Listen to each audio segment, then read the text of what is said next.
हमने सिर्फ ये देखा है प्रोग्रामिंग के अंदर वेरिएबल क्या होता है, ठीक है, और फिर वेरिएबल को डिक्लेयर कैसे करते हैं और डिक्लेरेशन होती क्या है, रैम के ऊपर एक बॉक्स रिजर्व हो जाता है, फिर उस वेरिएबल के अंदर वैल्यू कैसे प्लेस करते हैं, यानी कि वो जो रैम के अंदर आपने बॉक्स रिजर्व किया था उसके अंदर आपकी वैल्यू स्टोर हो जाती है, ठीक है।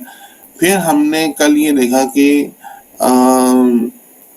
डिक्लेरेशन के अलावा हम सीपीयू को या अपने प्रोग्राम के अंदर जो अरिथमेटिकल या मैथमेटिकल स्टेटमेंट्स है वो कैसे लिख सकते हैं, ठीक है, और उन स्टेटमेंट्स का रिजल्ट कैसे ले सकते हैं, ठीक है। हमने ए प्लस बी और ए प्लस बी प्लस 10, यानी कि हमने दो तरह के ऑपरेंड्स देखे। हम डायरेक्ट वैल्यूज भी दे सकते हैं ऑपरेंड्स में, और हम ऑपरेंड्स में वेरिएबल्स भी दे सकते हैं। सीपीयू इंटेलिजेंटली उन वेरिएबल्स के अंदर से जाके वैल्यूज को फेच आउट करके मैथमेटिकल ऑपरेशन परफॉर्म करता है और फाइनली किसी वेरिएबल में रिजल्ट तक देता है, ठीक है।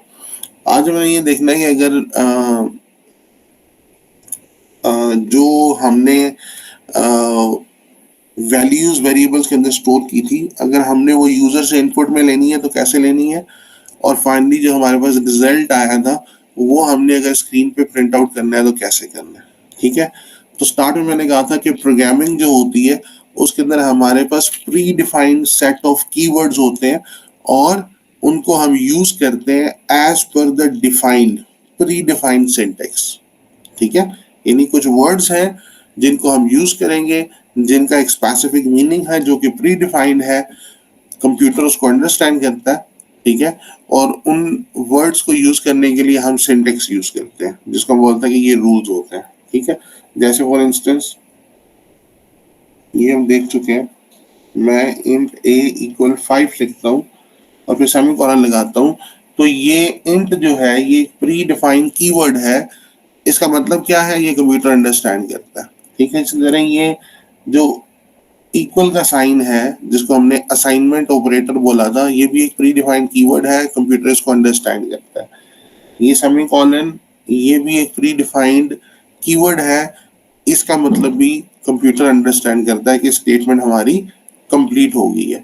और इनको किस तरतीब से लिखना है, ठीक है,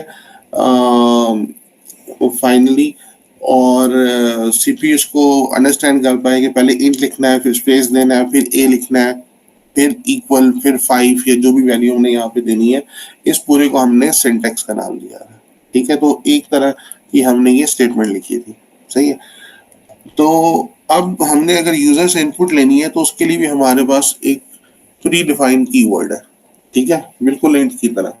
तो मैं सिंपली अगर मैंने यूजर से इनपुट लेनी है तो क्या लिखता हूँ, सी इन, दैट्स इट, ठीक है। इन से मुराद आपकी इनपुट है यहाँ पे, ठीक है। जब मैं सी इन का वर्ड यूज करूंगा, अगेन ये प्री डिफाइंड वर्ड है, ठीक है, तो सीपीयू समझ जाएगा कि मैं यूजर से इनपुट लेना चाहता हूँ, ठीक है। अच्छा, यूजर से इनपुट तो मैं ले रहा हूँ, इनपुट के लिए मेरे पास मल्टीपल डिवाइसेस है, ठीक है। तो ये जो सी इन का मेथड है ये यूजर से इनपुट लेगा वाया कीबोर्ड, क्योंकि हमने ये भी पढ़ा था कि इनपुट डिवाइसेस हमारे पास डिफरेंट टाइप्स की हो सकती है, माइक भी हो सकता है, कैमरा भी हो सकता है। यहाँ पे जो सी इन का कीवर्ड है इसका मतलब है कि मैं यूजर से इनपुट लेना चाहता हूँ वाया कीबोर्ड, ठीक है। अच्छा, इसी तरह मैंने जो दूसरी बात की है कि हमने रिजल्ट आउटपुट करना है, तो उसके लिए जो कीवर्ड यूज करेंगे हम, that would be cout, ठीक है। इसमें अगेन आउट का मतलब है आउटपुट, सी तो हमारी सी लैंग्वेज है, ठीक है। ये याद रखने के लिए आपको कि सी इन का मतलब इनपुट है और सी आउट का मतलब आउटपुट है। अगेन जब आउटपुट कंप्यूटर ने देनी है तो उसके लिए भी कोई स्पेसिफिक डिवाइस यूज होगी, तो यहाँ पे हमारे केस में जो डिवाइस यूज हो रही होती है वो जो भी मॉनिटर अटैच होता है, ठीक है, आपके केस में एलईडी या एलसीडी, ठीक है, ये जो भी आपकी लैपटॉप स्क्रीन है वो यूज होगी, ठीक है। ये दूसरी से हम अंडरस्टैंड करेंगे, जब सी इन करेंगे तो वैल्यू कैसे यूजर इनपुट कर सकता है, और जब सी आउट करेंगे तो कंप्यूटर कैसे उसको स्क्रीन पे प्रिंट आउट करता है। ठीक है,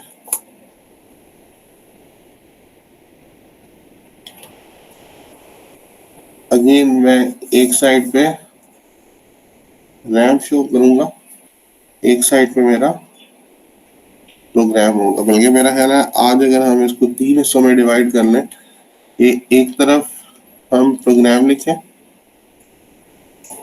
एक तरफ हम रैम शो करें, और फाइनली हम आउटपुट स्क्रीन शो करें।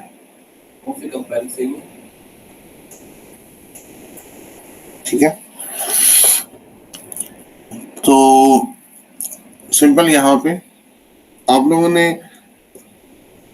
इसको जब भी प्रैक्टिस करना है तो उसी तरह करना है जैसे मैं अभी कर रहा हूँ, कि प्रोग्राम लिखें और आपको आपका कंसंट्रेशन जो है वो पूरा एंड टू एंड होना चाहिए। कि जब मैं प्रोग्राम लिख रहा हूँ, मैं कुछ स्टेटमेंट पास कर रहा हूँ, तो डेफिनेटली दरमियान में सीपीयू है जो मेरी इंस्ट्रक्शंस को ले रहा है यहाँ पे।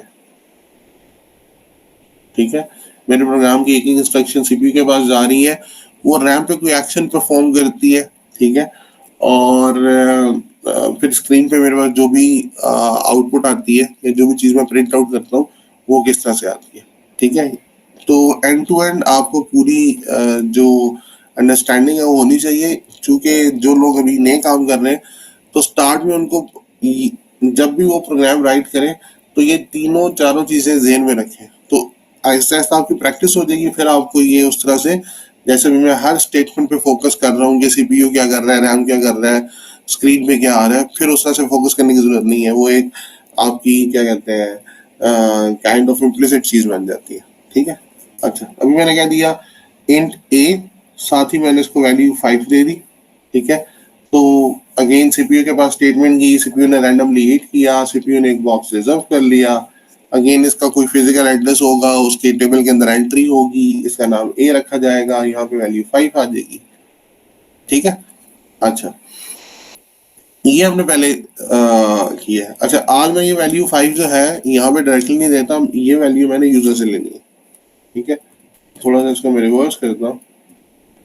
ये वेरिएबल ये मैंने डिक्लेयर कर दिया, रैम के ऊपर ये बॉक्स क्रिएट हो गया। ठीक है, ये स्टेटमेंट नंबर 1 है मेरे प्रोग्राम की। ठीक है, अब स्टेटमेंट नंबर 2, स्टेटमेंट नंबर 2 के अंदर मैं लिखता हूँ कि यूजर से इनपुट लेनी है। तो उसके लिए मैंने अभी आपको कीवर्ड बताया कि मेरे पास कीवर्ड होता है सी इन। ठीक है, जब भी आप सी इन लिखते हैं तो आपका जो प्रोग्राम होता है वो बेसिकली यूजर की इनपुट के लिए रुक जाता है। क्योंकि जाहिर सी बात है, अगर मैंने यूजर से इनपुट लेनी है तो जब तक यूजर कीबोर्ड से बटन्स प्रेस नहीं करेगा, ठीक है, तो वो इनपुट सीपीयू के पास नहीं पहुंचेगी। तो सी इन जो है वो आपके प्रोग्राम को एक तरह से पॉज कर देता है, वेट करता है यूजर की इनपुट का। ठीक है, अच्छा कब तक वेट करता है, यूजर कितनी देर तक इनपुट देगा। जाहिर सी बात है, यूजर ने इनपुट देनी है, उसने बटन प्रेस करने हैं। तो ये कैसे पता चलेगा इस सी इन को या सीपीयू को कि यूजर ने अपनी इनपुट कंप्लीट कर ली है और अब आगे प्रोसीड करना है। ठीक है, तो वो वेट करता है एंटर की प्रेस करने तक। ठीक है, सपोज अगर मैंने इनपुट में 5 देना है, तो मैं 5 प्रेस करने के बाद फाइनली एंटर की प्रेस करूंगा कीबोर्ड से, तो सीपीयू को पता चलेगा okay I am done with my input. ठीक है, तो सीन जो है वो एक तरह से प्रोग्राम को रोक लेगा। ठीक है, अब अगर मैं यहाँ पे स्क्रीन की बात करूँ, तो जैसे कि ये प्रोग्राम चलेगा तो पहली इंस्ट्रक्शन एग्जीक्यूट होगी, रैम के ऊपर ये बॉक्स रिजर्व हो जाएगा, तो स्क्रीन पे तो ये पहली इंस्ट्रक्शन की कोई मुझे एक्टिविटी दिखेगी नहीं। ठीक है, क्योंकि ये तो सीपीयू और रैम के ऊपर हो रही है। ठीक है, स्क्रीन पे मुझे क्या दिख रहा होगा, ब्लैंक स्क्रीन दिख रही होगी। ठीक है, उसके बाद जैसे ही प्रोग्राम इंस्ट्रक्शन स्टेटमेंट नंबर 2 पे पहुंचेगा, ठीक है, तो मुझे यहाँ स्क्रीन के ऊपर एक कर्सर दिखेगा। ठीक है, कर्सर आप लोगों को पता है नॉर्मली टाइप करने के लिए यूज होता है। जिस जगह पे कर्सर होता है इट मीन जहाँ पे आप टाइप कर सकते हैं। ठीक है, तो इट मीन्स कि यहाँ पे अब हम टाइप करने के लिए रेडी हैं। सही है, तो अब मुझे ये सीन की वजह से मुझे यहाँ पे कर्सर दिख जाएगा, मैं टाइप कर सकता हूँ। ठीक है, अब यहाँ पे मैं कुछ भी, फॉर एग्जाम्पल मैंने वैल्यू टाइप करनी थी 5 टाइप कर दी मैंने। ठीक है। उसके बाद मैं एंटर की प्रेस करूंगा। एंटर की को प्रेस करने के लिए शो करने के लिए, ठीक है, दिखाने के लिए, जैसे भी मैं आपसे बात कर रहा हूँ, मैंने पेपर पे यहाँ पे लिखना है कि इसके बाद एंटर की प्रेस की है, इसके लिए नॉर्मली ये वाला आइकॉन यूज होता है, ठीक है, कीबोर्ड के ऊपर भी आपको दिख रहा होता है। तो मैंने 5 प्रेस किया और एंटर की प्रेस कर दिया, ठीक है। जैसे एंटर की प्रेस करूंगा तो सी इन को पता चल जाएगा कि अब इनपुट कंप्लीट हो गया, ठीक है। अच्छा, अब यहाँ पे मैंने ये जो इनपुट 5 यूजर से ली है, इसको मैंने किसी वेरिएबल के अंदर स्टोर भी करना है, ठीक है। तो वेरिएबल देने का तरीका ये है कि सी इन के बाद आप ये दो ब्रैकेट्स ऐड करते हैं। अगेन ये जो दो ब्रैकेट्स हैं, ठीक है, ये प्री डिफाइंड है, ठीक है, ग्रेटर देन वाली। ग्रेटर देन का बटन कीबोर्ड के ऊपर होता है आपके पास, सही है। बॉटम वाली लाइन में एम के बाद राइट साइड पे अगर आप देखें एक लेस देन का बटन होगा, एक ग्रेटर देन का। तो दो दफा आप प्रेस करेंगे तो ये वाला आइकॉन आपको दिख जाएगा, ठीक है। ये एक्चुअली सी इन के साथ हेल्प आउट करता है ये बताने के लिए कि जब सी इन तो प्रोग्राम को यहाँ पे पॉज करेगा टू गेट द इनपुट। अब इनपुट आ गई, इनपुट आने के बाद ये जो 5 वैल्यू यूजर ने इनपुट की है, इसको क्या करना है।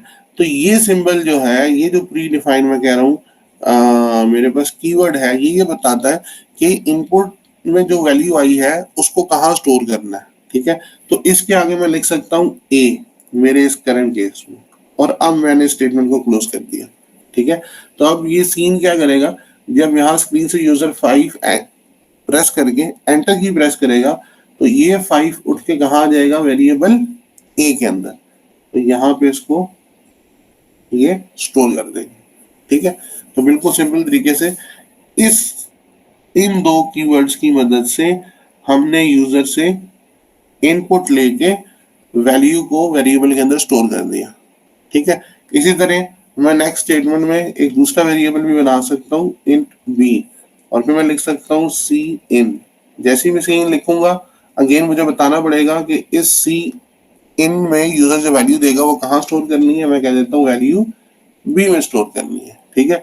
तो अब अगेन मैंने जब एंटर प्रेस कर दिया, एक वैल्यू मेरे पास आ गई। उसके बाद मेरा कर्सर जो है वो यहाँ पे फॉर इंस्टेंस आ रहा है, मैंने वैल्यू प्रेस कर दी 10। अब मैंने दो बटन प्रेस किए हैं 1 0, ठीक है, क्योंकि मेरा जो सी इन है या प्रोग्राम है वो स्टिल रुका हुआ है जब तक मैं एंटर प्रेस नहीं करूंगा। तो 1 के बाद मैंने एंटर प्रेस नहीं किया, उसके बाद मैंने 0 प्रेस किया, फिर मैंने एंटर की प्रेस किया, तो ये जो वैल्यू 10 है ये यहाँ बी के अंदर आ जाएगी, ठीक है।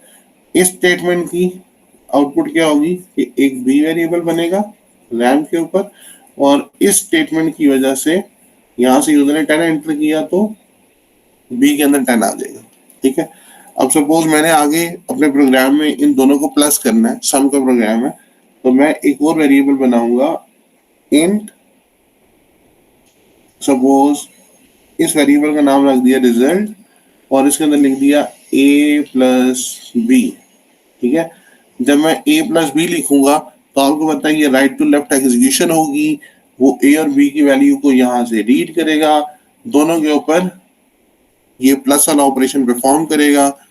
रिजल्ट इन दोनों का जो आएगा 15, उसको उठा के न्यू वेरिएबल रिजल्ट के अंदर रख देगा। तो रैम के ऊपर एक और वेरिएबल बनेगा जिसका नाम होगा रिजल्ट, और उसके अंदर वैल्यू आ जाएगी इन दोनों के इस एक्शन का जो आउटपुट था 15। अब बेसिकली मैंने ये 15 जो है वो यूजर को इस स्क्रीन के ऊपर समहाउ यहाँ पे दिखाना है, ठीक है। तो उसके लिए भी मैंने आपको बताया था कि जैसे सी इन है इनपुट लेने के लिए, तो मेरे पास एक और प्री डिफाइंड कीवर्ड है जिसको बोलते हैं सी आउट। तो मैं सिंपली यहाँ पे लिखूंगा सी आउट, ठीक है। सी इन के अंदर आप ये वाली ब्रैकेट्स यूज करते हो ग्रेटर देन वाली, ये बताने के लिए कि वैल्यू कहां पर स्टोर करनी है, ठीक है। सी आउट के अंदर आप ऑपोजिट ब्रैकेट्स यूज करते हो लेस देन वाली, ये बताने के लिए कि वैल्यू कहां से रीड करनी है, क्योंकि जो वैल्यू स्क्रीन पे सीन से ये तो पता चल गया कि वैल्यू जो है वो कीबोर्ड से रीड करनी है, ठीक है। रीड करने के बाद उसको स्टोर कहाँ करना है मेरे प्रोग्राम के अंदर, रैम में किस जगह उस वैल्यू को स्टोर करना है जो यूजर फ्रंट एंड से कीबोर्ड से प्रेस करेगा, तो वो हमने इस कीवर्ड से बता दिया कि वी वी वी वेरिएबल के अंदर। बिल्कुल इसी तरह सी आउट की मदद से मैंने ये बताया कि स्क्रीन के ऊपर कुछ प्रिंट करना है, यहाँ पे जिस जगह भी कर्सर है स्क्रीन के ऊपर कुछ प्रिंट करना है, सी आउट की मदद से बताया। और फिर इसकी मदद से बताऊंगा कि वो जो आउटपुट करना है वो कहाँ से रीड करना है। ठीक है, तो रीड कहाँ से करना है, हमारे पास रिजल्ट वेरिएबल के अंदर रिजल्ट पड़ा हुआ है, तो आई वुड से रिजल्ट। तो ये सिंपली क्या करेगा, रिजल्ट वेरिएबल से वैल्यू जो भी होगी वो रीड करेगा और उसको स्क्रीन के ऊपर प्रिंट कर देगा। ठीक है, प्रिंट से मुराद ये कि टाइप कर देगा, शो कर देगा। सही है, तो अब यहाँ पे ये वाली स्टेटमेंट जब चलेगी, ठीक है, तो वो क्या करेगा, रैम में जाएगा, इस रिजल्ट वेरिएबल की वैल्यू को रीड करेगा और यहाँ पे लाके प्रिंट कर देगा 15। ठीक है, अब अगर इसके आगे मैं कोई और मजीद स्टेटमेंट देता हूँ अपने प्रोग्राम के अंदर, तो वो भी मजीद स्टेटमेंट जो होगी वो आगे प्रोसीड करेगी। उसमें कोई मैं अगर इनपुट ले रहा हूँ या आउटपुट दे रहा हूँ तो भी मेरे स्क्रीन के ऊपर आ जाएगी। ठीक है, यहाँ तक किसी का कोई क्वेश्चन है? ठीक है, अगर नहीं है तो हम सी इन और सी आउट को थोड़ा सा मजीद एक्सप्लोर करेंगे कि और इसके अंदर हम क्या ऑप्शंस दे सकते हैं। ठीक है, स्पेशली सी आउट के अंदर हम लोगों ने थोड़ा सा इंटरेक्टिव इसको बनाना होता है। ठीक है, अच्छा इसको मैं रिमूव करता हूँ सबको। सी आउट के अंदर हम एक इंटरेस्टिंग चीज कर सकते हैं। अब मैं सिर्फ सी आउट को फोकस कर रहा हूँ। जब मैं सी आउट लिखता हूँ, पहली चीज क्लियर है, I want to print something on screen. ठीक है, आप एक स्टेटमेंट याद करें जो हमने कल काम किया था। फॉर इंस्टेंस मेरे पास एक वेरिएबल ए है, उसके अंदर मैं करता हूँ बी प्लस सी। तो ये करेक्ट स्टेटमेंट है क्योंकि इसके अंदर ये मेरे ऑपरेंड्स हैं और ये ऑपरेंड वेरिएबल्स हैं। लेकिन अगर मैं करता हूँ ए इक्वल बी प्लस टू, तो ये स्टेटमेंट भी करेक्ट है क्योंकि मैं टू भी दे सकता हूँ, डायरेक्ट वैल्यू भी दे सकता हूँ। ठीक है, मैं अगर लिखता हूँ ए इक्वल 5 प्लस 10, ये भी ठीक है, मेरे दोनों ऑपरेंड्स वैल्यूज भी हो सकते हैं, दोनों ऑपरेंड वेरिएबल्स भी हो सकते हैं, दोनों डायरेक्ट वैल्यूज भी हो सकते हैं जिनको हम डाटा बोल रहे थे। ठीक है, एक वेरिएबल एक डाटा भी हो सकता है। ठीक है, और ये इनका जो नंबर है, जो काउंट है यानी इन ऑपरेंड्स का, वो ज्यादा भी हो सकता है। I can say okay A equal B plus C plus D plus 10 plus X, anything. ठीक है, बिल्कुल इसी तरह ये जो सी आउट है, इसके अंदर जब मैं इसको बताता हूं कि डाटा किस वेरिएबल से रीड करके स्क्रीन पे प्रिंट आउट करना है। ठीक है, अगेन प्रिंट से मेरी मुराद स्क्रीन के ऊपर डाटा डिस्प्ले कराना है, शो कराना है। जनरली टर्म प्रिंट यूज होती है, आप इसको याद रख लें, हम प्रिंट का वर्ड ही यूज किया करेंगे। व्हेनेवर आई से प्रिंट, इट मींस स्क्रीन पे जो सी आउट ने लिखना है उसकी बात हो रही है। ठीक, अच्छा अब सी आउट के बाद जब मैंने ब्रैकेट लगाया और यहाँ पे लिखा ए, तो इसका मतलब है कि कोई वेरिएबल ए मौजूद है, उसके अंदर से डाटा रीड करो और स्क्रीन पर प्रिंट कर दो। ठीक है, अब मैं इस स्टेटमेंट को भी आगे मजीद वैल्यूज दे के, जैसे यहाँ पे किया था मैंने b प्लस सी और यहाँ पे b plus C plus D किया। ठीक है, मजीद ऑपरेंड्स भी दे रहा था मैं इसको, तो मैं यहाँ भी अपनी सी आउट की स्टेटमेंट को एक्सटेंड कर सकता हूँ। आई कैन ऑल्सो से कि एक वैल्यू प्रिंट करने के बाद दोबारा सी आउट लिखने की जरूरत नहीं है, मैं दो ये वाली ब्रैकेट्स दोबारा से लगाता हूँ और यहाँ लिख देता हूँ b। तो अब ये सी आउट क्या करेगा, पहले ए की वैल्यू प्रिंट करेगा फिर बी की वैल्यू प्रिंट करेगा। ठीक है, सपोज अगर मैं भी वैसे ही इस प्रोग्राम को थोड़ा सा मीनिंगफुल बनाने के लिए ए के अंदर 10 बी के अंदर 15 ऐसे लिख दूं। ठीक है, सपोज ये दो वेरिएबल्स है मेरे पास, इंटीजर वेरिएबल्स है, तो ये किस तरह से स्क्रीन पे प्रिंट करेगा, ये पहले ए की वैल्यू प्रिंट करेगा 10। ठीक है, उसके बाद ये बी की वैल्यू प्रिंट करेगा 15। तो मुझे स्क्रीन पे कुछ इस तरह का 1015 लिखा हुआ दिखेगा। ठीक है, अब ये थोड़ा सा अगर मैं इसके दरमियान स्पेस वगैरह देना चाहता हूँ, I can also do that. सही है, अब मैं सी आउट के अंदर क्या लिख सकता हूँ, सी आउट मैंने बोला पहले ए प्रिंट करो फिर उसके बाद स्टेटमेंट कंप्लीट नहीं हुआ, क्योंकि ये देखिए जब सेमीकोलन दूंगा तब स्टेटमेंट कंप्लीट होगा। फिर मैं दोबारा ब्रैकेट्स लगाई और अब मैं यहाँ पे दरमियान में कुछ स्पेस देना चाहता हूँ या लाइन ऐड करना चाहता हूँ, कुछ भी करना चाहता हूँ, ठीक है। तो अगर मैंने स्पेस देना है, लाइन ऐड करनी है, कुछ भी करना है, ठीक है, तो वो कोई वेरिएबल तो नहीं है, स्पेस कोई वेरिएबल तो नहीं है, या मैं यहाँ पे लाइन ऐड करना चाहता हूँ, हाइफन हाइफन लिखना चाहता हूँ, वो कोई वेरिएबल नहीं है। जैसे यहाँ पे मैंने डायरेक्ट टू ऐड कर दिया था, ठीक है। तो यहाँ पे हमने जब सी आउट के अंदर कोई भी वैल्यू, कोई भी इंफॉर्मेशन डायरेक्टली प्रिंट करनी होती है अदर देन वेरिएबल्स, तो रूल क्या है, अगेन हम सिंटेक्स फॉलो करते हैं, तो सी लैंग्वेज का रूल क्या है कि हम उसको डबल कोट्स के अंदर लिख सकते हैं, ठीक है। डबल कोट्स क्या होते हैं, ये, ठीक है। आपकी स्क्रीन के ऊपर जो एंटर की है उसके लेफ्ट साइड पर नॉर्मली ये मौजूद होता है, कुछ लोगों का चेंज भी हो सकता है, यू कैन फाइंड इट, ठीक है।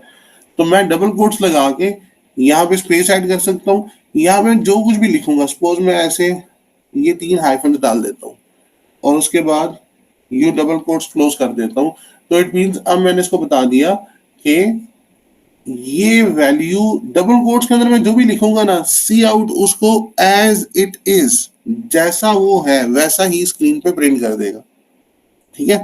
तो अभी मैंने इसके अंदर 3 हाइफन्स लगाए हैं, फिर मैंने बोल दिया अब बी की वैल्यू प्रिंट कर दो और स्टेटमेंट एंड कर दिया, ठीक है। तो अब सी आउट क्या करेगा, सॉरी, सी आउट क्या करेगा, स्क्रीन के ऊपर यहाँ पे पहले ए की वैल्यू प्रिंट करेगा 10, उसके बाद देखेगा 3 हाइफन्स प्रिंट करने एज इट इज, क्योंकि मैंने डबल कोट्स के अंदर इनको लिखा है। तो फिर 1 2 3 हाइफन प्रिंट करेगा, उसके बाद फिर देखेगा बी की वैल्यू प्रिंट करनी है तो आके बी की वैल्यू प्रिंट कर देगा, ठीक है। तो सी आउट के अंदर मैं multiple, just like this mathematical statement, मैं मल्टीपल ऑपरेंड्स दे सकता हूँ और वो किसी भी टाइप के हो सकते हैं। टाइप से मुराद ये कि वो वेरिएबल भी हो सकता है, वो डायरेक्ट वैल्यू भी हो सकती है। फर्क इतना है कि डायरेक्ट वैल्यू देने के लिए यहाँ पे मुझे क्या यूज करना है, डबल कोट्स यूज करने हैं, ठीक है, ये वाले और ये वाले, अगर मैंने डायरेक्ट वैल्यू देनी है। इस डायरेक्ट वैल्यू के अंदर हम अपने प्रोग्राम को इंटरेक्टिव बनाने के लिए इंग्लिश के वर्ड्स भी यूज कर सकते हैं, ठीक है। अब मैं प्रोग्राम लिख के आपको दिखाता हूँ थोड़ा सा इंटरेक्टिव बनाने के लिए इसको, सही है। अच्छा, सी आउट के अंदर हम कुछ स्पेशल कीवर्ड्स भी यूज कर सकते हैं, जैसे अभी मैंने आपको जिनका स्पेशल एक मीनिंग होगा। फॉर एग्जांपल अगर मैं सी आउट के अंदर लिख दूं, एक स्पेशल कीवर्ड है ENDL, ठीक है, इसका मतलब क्या होगा, एंड ऑफ लाइन, ठीक है। तो बेसिकली जब भी मैं ENDL लिखूंगा सी आउट के अंदर, जैसे यहाँ पे मैंने बी लिखा है, बी की जगह मैं लिख दूं एंड लाइन, तो सी आउट क्या करेगा, स्क्रीन के ऊपर नेक्स्ट लाइन पे मूव कर जाएगा, यानी इस ENDL के बाद में जो भी लिखूंगा वो नेक्स्ट लाइन से प्रिंट करना शुरू करेगा, ठीक है। ये इसको बताने के लिए कि I am done with current line, please start printing my next output from next line और फ्रॉम न्यू लाइन, ठीक है। तो ये कीवर्ड भी हम बहुत कॉमनली यूज करेंगे, ठीक है। और इससे हम अपने प्रोग्राम को इंटरेक्टिव भी बनाएंगे, क्योंकि एक लाइन में हम एक एक्टिविटी परफॉर्म कर रहे होंगे, ठीक है। ये जो अभी तक हमने किया है, अब हम इसको किसी भी जो है वो एक प्रोग्राम के अंदर राइट करके एग्जीक्यूट करके देखते हैं, ठीक है। अच्छा, जो लोग ऑलरेडी प्रोग्रामिंग का बैकग्राउंड रखते हैं उनको पता है कि हमने अगर प्रोग्राम लिखना है तो उसके लिए हमें एक स्पेशल सॉफ्टवेयर चाहिए होता है, उसके अंदर एक फाइल क्रिएट करते हैं और फिर हम उसको एग्जीक्यूट करते हैं, ठीक है। लेकिन अभी के लिए क्योंकि बहुत सारे लोग बिल्कुल न्यू हैं, मैं सिंपली क्या करूँगा कि एक जो है वो ऑनलाइन लिंक ओपन करूँगा और वहाँ पे मैं डायरेक्टली ये सी का प्रोग्राम लिख पाऊंगा, ठीक है। मैं लिंक शेयर कर दूंगा, आप भी वहाँ पे जाके प्रोग्राम लिख सकते हैं। अभी हमारा फोकस ये है कि हम प्रोग्राम को लिख सकें, अंडरस्टैंड कर सकें स्टेटमेंट्स को, वो कैसे एग्जीक्यूट होती हैं और आउटपुट कैसे आती है, ठीक है। बाद में फिर मैं किसी लेक्चर में एक्सप्लेन करूंगा कि वो क्या सॉफ्टवेयर होता है जिसके अंदर हम सी का कोड लिखते हैं और वो सॉफ्टवेयर कैसे एग्जीक्यूट करता है सी के कोड को, और बाकी सारी चीजें भी उससे रिलेटेड। ठीक है। अच्छा, अभी मैं मूव करता हूँ अपनी स्क्रीन। ब्राउजर के अंदर आप लोग, ये मैंने यहाँ पे बंद किया हुआ, ठीक है। ब्राउजर के अंदर हम लोग ये वेबसाइट ओपन कर सकते हैं, programs.com। ठीक है। ये इसके अंदर मैं लाइंस रिमूव कर रहा हूँ, आप लोग भी जब ओपन करेंगे तो आपको कुछ इस तरह से मिलेगा। ठीक है, ये सी है। यहाँ पे ये देखें लेफ्ट साइड पे डिफरेंट लैंग्वेजेस दी हुई हैं, जिस लैंग्वेज में हमें कोड लिखना है हम लिख सकते हैं। I would select C++। ठीक है। अच्छा, अब आपको यहाँ पे डिफरेंट स्टेटमेंट्स ऑलरेडी लिखी हुई नजर आ रही हैं, सही है। थोड़ा सा हम इसमें से स्टेटमेंट्स को इग्नोर करेंगे, और जहां पे लिखा हुआ है ना right C++ code here, it means हम यहाँ से अपना कोड लिखना स्टार्ट कर सकते हैं। ठीक है, तो हम बाकी सारी चीजों को इग्नोर करेंगे। यहाँ पे हम यहाँ से लाइन नंबर 6 से ऑनवर्ड हम अपना कोड लिखेंगे, उसकी आउटपुट ही हमें राइट साइड पे दिखाएगा। ठीक है, आउटपुट मींस जो स्क्रीन पे प्रिंट होगा ये हमें वो दिखाएगा। ठीक है, तो हमने अभी तक जो भी प्रोग्राम की एग्जांपल्स देखी हैं, हम वन बाय वन उनको यहाँ पे ट्राई करेंगे और उसकी आउटपुट राइट अवे यहाँ पे देखेंगे किस तरह से काम कर रही है। ठीक है, ऊपर रन का बटन दिया हुआ है, जब मैं अपने प्रोग्राम में कोई भी चेंजेस करूंगा तो मुझे दोबारा से रन पे क्लिक करना होगा, ताकि लेटेस्ट जो मेरे कोड है उसके अकॉर्डिंगली आउटपुट यहाँ पे मुझे दिखे, यानी स्क्रीन की जो आउटपुट है। ठीक है, अभी देखें यहाँ पे एक लाइन जो लाइन नंबर 6 है जो पहले से लिखी हुई है। ठीक है, अगर आप फॉर टाइम बिंग सिर्फ एसटीडी को इग्नोर कर लें, ठीक है, तो दैट इज सी आउट। ठीक है, सी आउट, उसके बाद सी आउट की लेस देन वाली दो ब्रैकेट्स हैं, और उसके बाद इसने डायरेक्ट वैल्यू दे दी है, और इसमें जैसे मैंने कहा था हम इंग्लिश के वर्ड्स भी लिख सकते हैं, जैसे लिखा है try programme, programs.pro, what ever कुछ भी। तो अगर मैं इसको रन करूंगा तो ये सी आउट की स्टेटमेंट चलेगी। ठीक है, अगेन आपने ये सारी चीजें इग्नोर करनी है लाइन नंबर 1 से लेके 5 तक। ठीक है, अभी इससे हमारा कोई कंसर्न नहीं है, और उसके बाद लाइन 7 से ऑनवर्ड इससे भी हमारा कोई कंसर्न नहीं है। ठीक है, हम लोग दरमियान में यहाँ पे अपना कोड लिखेंगे, ये वाला जो एरिया है। ठीक है, यहाँ पे हम अपना कोड लिखेंगे। अच्छा, तो अभी मुझे ये दिख रहा है कि ये सिंपल सी आउट स्टेटमेंट है जो भी हमने पढ़ी है, और उसके अंदर ये कीवर्ड भी हमने देखा था जो ये बताता है कि सी आउट तो करना है, वैल्यू आउटपुट तो करनी है, लेकिन वैल्यू रीड कहाँ से करके आउटपुट करनी है। तो यह तो बता दिया भाई, डायरेक्टली डबल कोट्स लगे, इसका मतलब है डायरेक्टली जो डबल कोट्स के अंदर लिखा जा रहा है उसी को रीड करो। ठीक है, उसी को प्रिंट करो, किसी वेरिएबल से नहीं लेनी वैल्यूज। ठीक है, तो जब मैं इसको रन करूंगा, ये देखिए प्रोग्राम की आउटपुट आ गई। ठीक है, ये प्रोग्राम की आउटपुट आई है, और ये आउटपुट वही है जो इन डबल कोट्स के अंदर लिखी हुई थी। ठीक है, अब हम इसके अंदर अपना प्रोग्राम बना के उसके अंदर कुछ लिखने की कोशिश करेंगे। इस सी आउट को हम थोड़ी देर के लिए रिमूव करेंगे। ठीक है,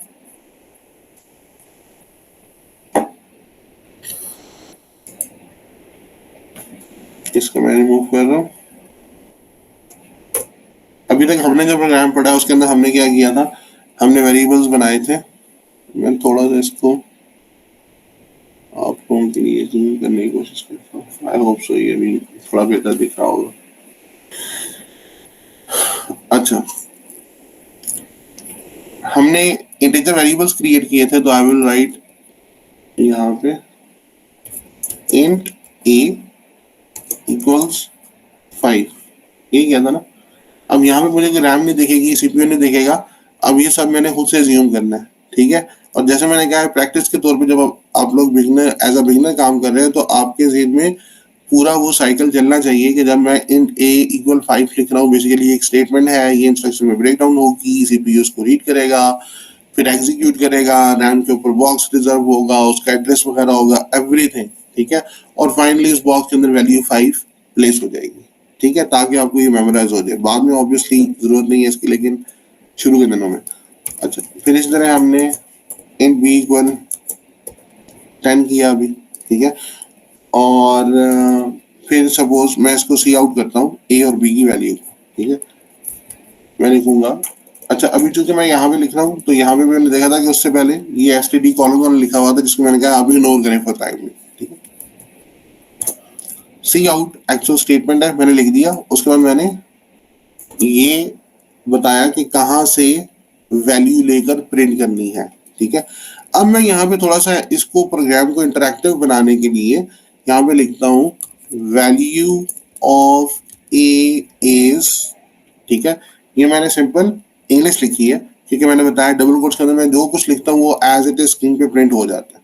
और आगे आके मैं दोबारा से नेक्स्ट स्टेटमेंट देता हूँ कि ये तो एज इट इज स्क्रीन पे प्रिंट हो जाएगा ना, वैल्यू ऑफ ए इज। ठीक है, उसके बाद मैंने जब ये लेस देन वाले कीवर्ड्स दोबारा यूज कर लिए, इट मींस कि अब मैं सी आउट को बता रहा हूँ कि मजीद भी कुछ प्रिंट करना है।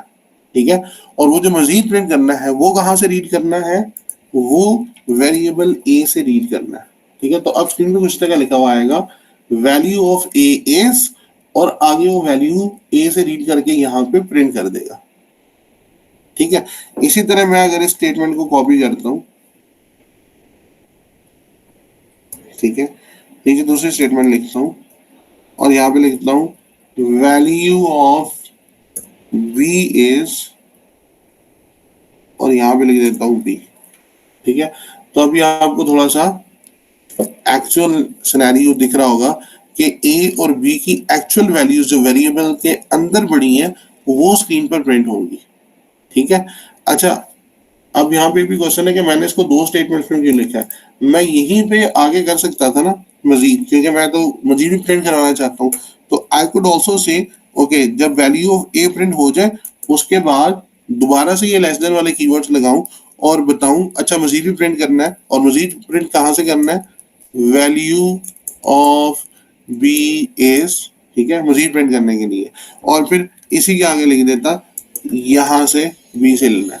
ठीक है, तो ये इस तरह से भी काम कर जाता है। ठीक है, लेकिन हमने अपने प्रोग्राम को रीडेबल बनाना होता है, थोड़ा सा इंटरेक्टिव बनाना होता है, ताकि हम जब अपने प्रोग्राम को रीड करें तो हमें समझ आए।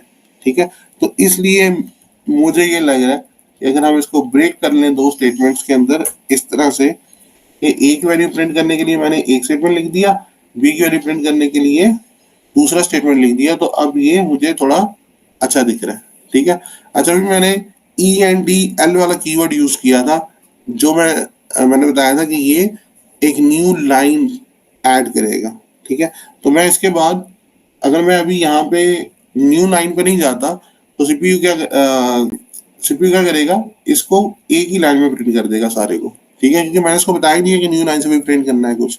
ठीक है, तो वैल्यू ऑफ ए इज, उसके बाद मैं नेक्स्ट लाइन पे जाना चाहूंगा। ठीक है, यानी कि इन दोनों स्टेटमेंट्स के बीच में, तो मैं यहाँ पे लिखूंगा std cout endl, सिंपल।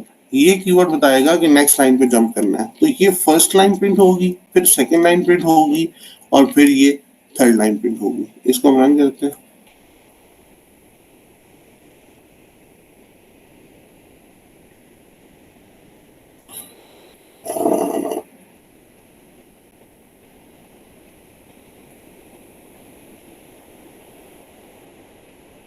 अच्छा, ठीक है, ये तो कीवर्ड है। अगेन आपने ये जो std वाला पार्ट है इसको इग्नोर करना है। ठीक है, मैं इसको रन करता हूँ क्योंकि अभी हम लोग डायरेक्ट ब्राउजर के अंदर काम कर रहे हैं, तो मुझे std लिखना पड़ रहा है। ठीक है, अदरवाइज जब हम एक्चुअल सॉफ्टवेयर पे काम करेंगे जिसमें सी लिखते हैं तो फिर हमें ये std लिखने की जरूरत नहीं है। ठीक है, या इसको खैर हम नेम स्पेस में भी लिख सकते हैं, अभी मैं उस पर नहीं जाना चाहता। फिलहाल हम इसको हर जगह साथ लगा लेंगे, कोई इशू नहीं है। ये ऊपर अगर यूजिंग नेम स्पेस डिनर डाल दें फिर नहीं आएगा। हाँ, मैं यही कह रहा हूँ कि अभी हम उस फोकस हटाना नहीं चाह रहे कि पहले नेम स्पेस डिफाइन कर दें और फिर। ठीक है, अभी के लिए इसको इग्नोर करते हैं, मेन जो है अपनी कमांड पे फोकस करते हैं। ठीक है, अच्छा, तो जैसे मैंने लिखा है सी आउट, ठीक है, तो ये पहली स्टेटमेंट का आउटपुट आ गया। ठीक है, उसने पहले ये वाला जो कैरेक्टर्स थे एज इट इज प्रिंट किया। अब देखिए मैंने यहाँ पे लास्ट में एक स्पेस भी ऐड किया। ठीक है, ताकि जो ए की वैल्यू है उससे पहले थोड़ा सा स्पेस भी आ जाए। ठीक है, और फिर एक न्यू लाइन प्रिंट किया, और फिर उसके बाद बी की वैल्यू उससे भी पहले थोड़ा सा स्पेस ऐड किया और ये बी वैल्यू इसने रीड कर ली। अब अगर मैं अपने प्रोग्राम में यहाँ पे वैल्यूज चेंज करता हूँ तो जो कि ये वेरिएबल्स हैं, तो जो वेरिएबल यहाँ यूज हो रहे हैं वही यहाँ पे यूज हो रहे हैं, तो ये आउटपुट स्टेटमेंट जो मेरी सी आउट वाली स्टेटमेंट्स हैं वो इन्हीं वेरिएबल से डाटा रीड कर रही है, तो वो जो वैल्यूज यहाँ पे मैं चेंज करूंगा वही वैल्यूज यहाँ पे प्रिंट होके आ जाएंगी।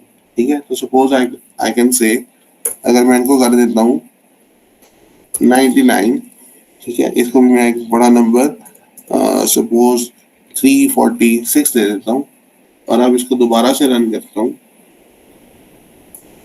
अब देखिए मैं बता रहा है कि ए की जो वैल्यू है वो 99 है और बी की वैल्यू 346 है। ठीक है, बिल्कुल इसी तरह जैसे भी मैंने ए और बी को वैल्यू चेंज किया मैंने इसकी, ठीक है, तो ये स्टेटमेंट जो है वो वेरिएबल से जो भी वैल्यूज थी वो चेंज वैल्यू ला के प्रिंट कर रहे थे। मैं ये वैल्यू यूजर से इनपुट में भी ले सकता हूँ। ठीक है, सीन की मदद से जो भी हमने स्टडी किया, तो मैं सिंपली 99 रिमूव करता हूँ कि मुझे बस एक वेरिएबल इंटीजर टाइप का वेरिएबल ए चाहिए, एक वेरिएबल बी चाहिए और उसके बाद मैं यूजर से इनपुट लेना चाहूंगा। ठीक है, अच्छा अगेन इनपुट लेने के लिए एक तो ये मैं डायरेक्टली सीन लिख दूं इस तरह से करके सी एन, ठीक है, और ये वाली ब्रैकेट्स लगाऊं और यहाँ पे बता दूं कि यूजर से जो इनपुट में वैल्यू आई वो कहाँ स्टोर करनी है, ए के अंदर, सेमीकोलन, खत्म हो गया। इसी तरह मैं फिर लिखूं सी एन और यहाँ पे लिख दूं बी और यूजर से जो इनपुट लेनी है वो बी वेरिएबल के अंदर स्टोर हो जाएगी और प्रोग्राम आगे कंटिन्यू कर जाएगा। ठीक है, एक तरीका तो ये है, लेकिन इसमें थोड़ा सा क्या होगा कि मेरा प्रोग्राम उस तरह से यूजर फ्रेंडली नहीं लेगा कि यूजर को कैसे समझ आएगी कि मैं उससे एक वेरिएबल ए की वैल्यू लेना चाह रहा हूँ, मैं उससे वेरिएबल बी की वैल्यू लेना चाह रहा हूँ। इसको रन करके देखते हैं, ये देखिए। अच्छा अगेन एसटीडी मैं नहीं लगा रहा हूँ,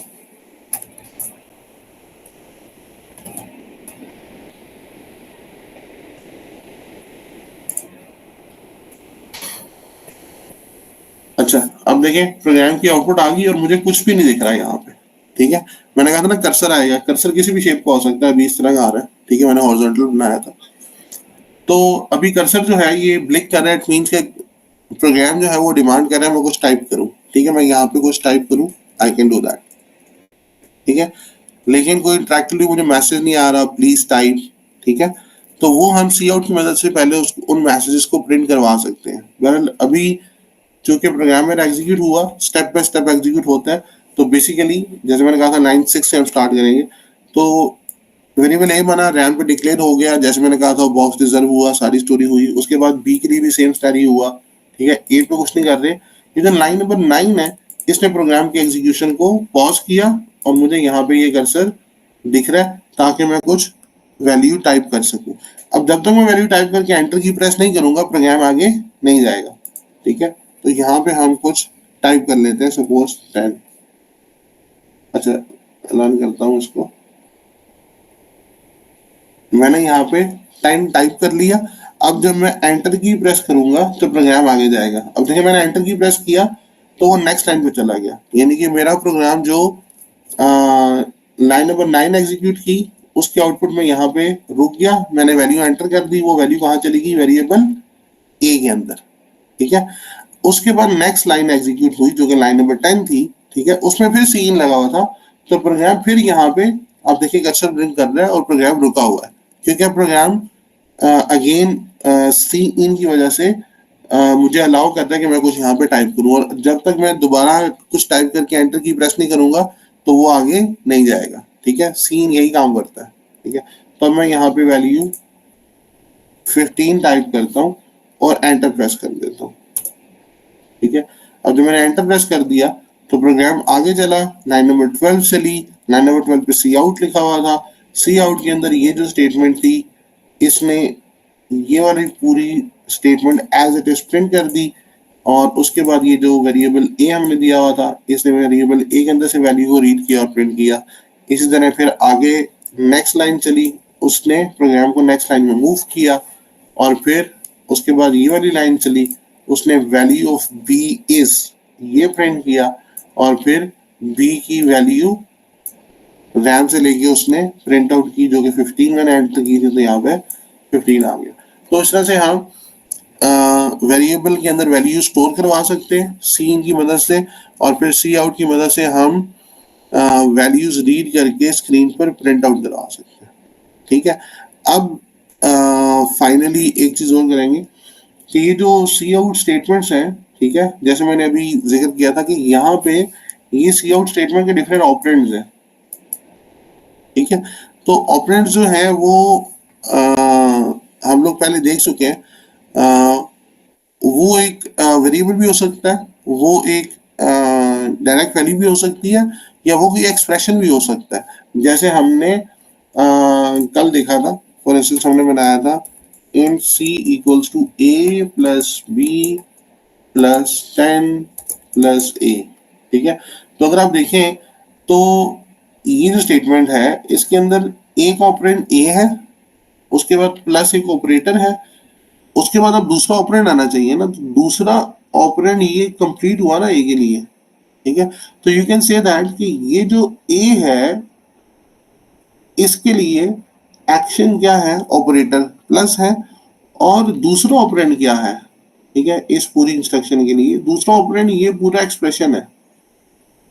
ठीक है, जो ऑब्वियसली पहले रिजॉल्व होगा फिर आगे चलेगा। ठीक है, इसी तरह फिर जब ये हो जाएगा तो फिर मेरे पास यहाँ पे एक ऑपरेंड बी बन जाएगा, प्लस ऑपरेटर बन जाएगा, और फिर ये 10 प्लस ए ये इसका दूसरा ऑपरेंड है। तो पता चला कि ऑपरेंड जो है वो बेसिकली अब 3 टाइप्स के। ठीक है, वो वैल्यू भी हो सकती है डायरेक्ट, वो वेरिएबल भी हो सकता है, या वो अगेन इटसेल्फ एक एक्सप्रेशन भी हो सकता है जिसको पहले सीपीयू रिजॉल्व करे, पहले सॉल्व करे, और फिर उसको एज एन ऑपरेंड यूज करे। ठीक है, तो यहाँ पे अगर ये सी आउट के लिए एक ऑपरेंड है कि यहाँ से वैल्यू रीड करके प्रिंट करनी है, और ये जो डायरेक्ट यहाँ पे ये वाली स्टेटमेंट कॉपी करता हूँ एक नेक्स्ट लाइन के लिए। ठीक है, नेक्स्ट लाइन पे चला गया, और अब मैं यहाँ पे आके ये वाली स्टेटमेंट कॉपी करता हूँ। नेक्स्ट लाइन पे क्या प्रिंट करना चाहूंगा, आई वुड से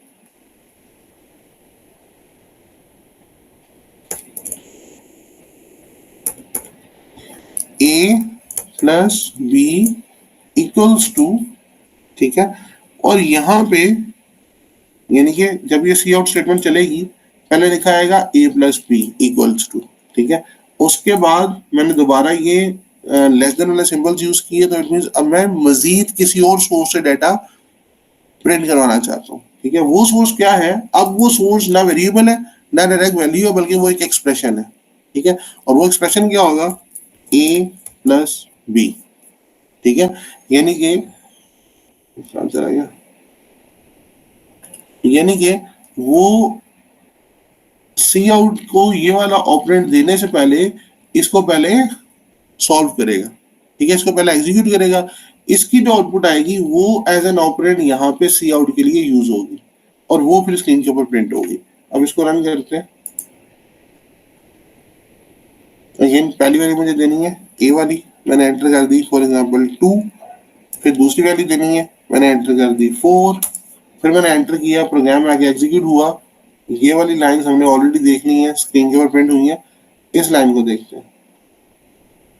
ठीक है, ये वाली लाइन की आउटपुट ये आ रही है।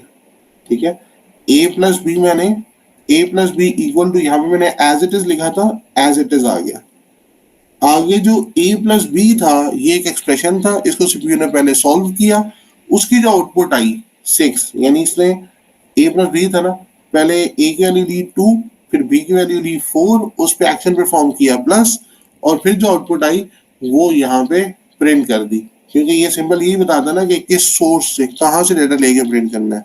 तो अब जहां से डाटा लेना है वो मैंने बता दिया कि भाई वो एक एक्सप्रेशन है, इसको पहले सॉल्व करो, इसकी जो आउटपुट आए वो स्क्रीन पे प्रिंट करो, उसने प्रिंट कर दिया। ठीक है, अब मैं without any need of third variable to perform that action जो हम करते हैं सम वाला रिजल्ट में रख लेते, मैं डायरेक्टली एक्सप्रेशन को प्रिंट करा रहा हूँ। मैं इन दो लाइन्स को सिंपली अगर कॉपी कर लूँ जो कि मेरे किसी भी एक्सप्रेशन के काम आ सकती है, तो आई कैन से, मैं दरम्यान में स्पेस दे रहा हूँ। अगेन ये जो मैंने एम्प्टी लाइन छोड़ी है और ये जो मैंने एम्प्टी लाइन अभी छोड़ रहा हूँ, इसका टेक्निकली कोई मीनिंग नहीं है, सिर्फ मैं अपने प्रोग्राम को रीडेबल बना रहा हूँ ताकि पता चले कि ये वाली जो मेरी स्टेटमेंट्स हैं ये एक्चुअली क्या कर रही हैं, कोई रिजल्ट स्क्रीन पे प्रिंट कर रही है, ठीक है। ये देखें, अब मैं यहाँ पे इसको अगर कर दूं a माइनस बी और यहाँ भी आके मैं माइनस लगा दूं तो ये मेरा प्रोग्राम a प्लस बी भी प्रिंट करेगा, a माइनस बी भी प्रिंट करेगा, ठीक है। फिर मैं यहाँ पे आके इसको a मल्टीप्लाई b भी कर सकता हूँ और यहाँ पे मल्टीप्लाई का सिंबल कंप्यूटर के अंदर स्टैटिक होता है जो आपकी 8 वाली की के ऊपर होता है। शिफ्ट 8 प्रेस करेंगे तो ये स्टैटिक आ गया, ठीक है। इसी तरह I can also print a divided by b और a और b मैं यहाँ पे करके प्रिंट कर सकता हूँ, ठीक है। अरे अब मैं इसको रन करता हूँ। अब मैं a की वैल्यू देता हूँ पहले, सपोज a की वैल्यू देते हैं 16, फिर b की वैल्यू देता हूँ, b की वैल्यू मैं दे देता हूँ 4, ठीक है। अब देखें पूरा प्रोग्राम मुझे इस तरह इंटरैक्टिव तरीके से प्रिंट होके आ रहा है। a की वैल्यू 16 है, b की 4 है, a प्लस बी करता हूँ 20 आ रहा है, a माइनस बी कर रहा हूँ 12 आ रहा है, ठीक है। a इंटू बी कर रहा हूँ 64 आ रहा है और डिवाइड कर रहा हूँ यहाँ पे 4 आ रहा है, ठीक है। और सिंपल ये जो प्रोग्राम है ये हमारे उन्हीं बेसिक रूल से बना है जो अभी हमने स्टडी की है कि सी आउट की मदद से मैंने सिर्फ ये लिखने से ऐसा लग रहा है कि कोई एक रियल जो है वो कम्युनिकेशन हो रही है कंप्यूटर और इंसान के बीच, जबकि हमें पता है कि हम इसको खुद से इस तरह का लुक एंड फील बना रहे हैं, इंटरेक्टिव बना रहे हैं, ठीक है। अगर ये स्टेटमेंट मैं नहीं लिखूंगा तो मुझे इस तरह का ह्यूमन रीडेबल टाइप आउटपुट दिखने को नहीं मिलेगा। तो हम अपने प्रोग्राम में जो अवेलेबल ऑप्शंस होते हैं उनकी मदद से अपने प्रोग्राम को इंटरैक्टिव बनाते हैं, ठीक है। बिल्कुल इसी तरह मैं यहाँ भी स्टार्ट में जैसे अभी मैंने कहा था कि ये 16 और 4 जो लिखा हुआ है इसको देख के बिल्कुल नहीं लग रहा कि ये क्या हो रहा है, ठीक है। तो इसको भी मैं इंटरेक्टिव बना सकता हूँ कि हर सीन स्टेटमेंट से पहले हम स्क्रीन पे सी आउट स्टेटमेंट की मदद से प्रिंट कर देते हैं कि करना क्या है एक्चुअली, सी इन किस चीज के लिए आ रहा है। प्रोग्राम सी इन तो प्रोग्राम को स्टॉप कर देगा ना, तो हम पहले ही प्रिंट कर देते हैं कि प्रोग्राम स्टॉप होने वाला है और किस लिए स्टॉप होने वाला है यूजर को इन्फॉर्म कर देते हैं, ताकि यूजर को जब वो प्रोग्राम के साथ इंटरेक्ट करे उसको रन करे तो वो कंफ्यूज ना हो कि क्यों प्रोग्राम रुक गया, ठीक है। ये तो हमें पता है ना कोड के अंदर सीन लिखा हो इसलिए रुक गया। आप ये प्रोग्राम रन करके किसी अपने ऐसे यूजर को दिखाएं जिसको ये कोड समझ नहीं आता, तो उसके लिए ये कंफ्यूजिंग सिचुएशन होगी कि प्रोग्राम रुका हुआ है, वो समझेगा कुछ भी नहीं हो रहा, ठीक है। तो अब हम इसको भी इंटरेक्टिव बना सकते हैं। हम सिंपली क्या लिखेंगे यहाँ पे सी आउट, ठीक है, और यहाँ मैं लिख दूं एंटर आ नंबर, ठीक है, और कॉर्नर लगा के स्पेस दे दिया अगेन ताकि यूजर जो है और सेमीकोलन, ठीक है, सेमीकोलन इसके बाहर ऑब्वियसली। अब क्या होगा, ये सी आउट जो है enter number as it is screen पे प्रिंट करेगा, उसके बाद छोटा सा स्पेस देगा और खत्म, सी आउट का काम खत्म हो गया, ठीक है। जब सी आउट ये कर लेगा नेक्स्ट लाइन चलेगी मेरे प्रोग्राम की। नेक्स्ट लाइन में लिखा हुआ है सी इन ए, तो इसका मतलब है कि ये लाइन प्रिंट करने के बाद प्रोग्राम रुक जाएगा। क्यों रुक जाएगा? क्योंकि सीन प्रोग्राम को रोक देगा। अब यूजर जो टाइप करेगा वो एंटर नंबर के बाद यहाँ पे उसको कर्सर मिलेगा और वहां पे टाइप कर पाएगा, ठीक है, क्योंकि कर्सर जो है वो ऑलरेडी यहाँ तक पहुंच चुका है, ठीक है। जहां पे कर्सर होता है वहीं पे स्क्रीन आपको टाइपिंग अलाउ करता है। ऐसा नहीं है कि स्क्रीन हर दफा आपको न्यू लाइन पे ले जाएगा, ठीक है। अच्छा, फिर उसके बाद मैं स्टेटमेंट को कॉपी कर लेता हूँ।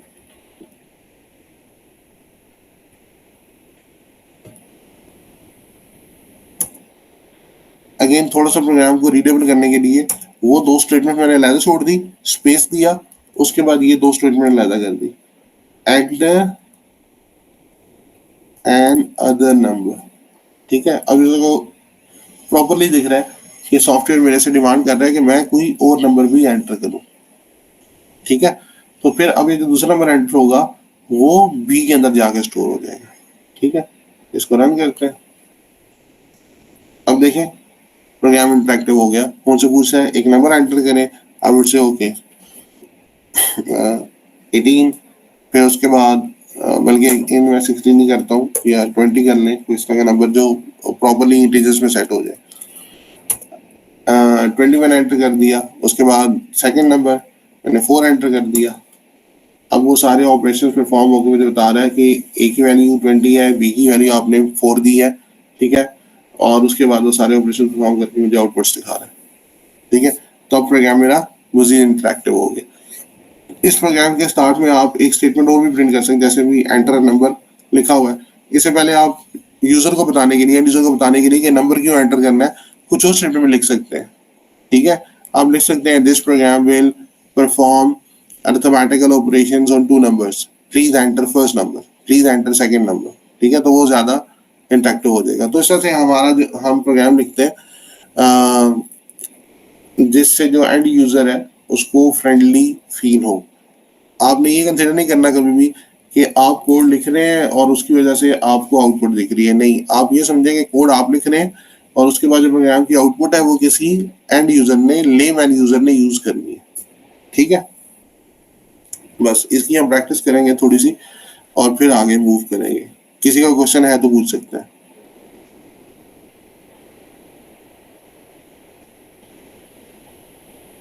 ठीक हो गया, कोई सवाल नहीं है तो फाइन। मैं ये जो प्रोग्राम है वो भी ड्रॉप कर देता हूँ आपको, आपके रेफरेंस के लिए, और ये वेबसाइट भी, ताकि हम यहाँ पे जाके कोड लिख सकें। ठीक है, थैंक यू, अल्लाह हाफिज।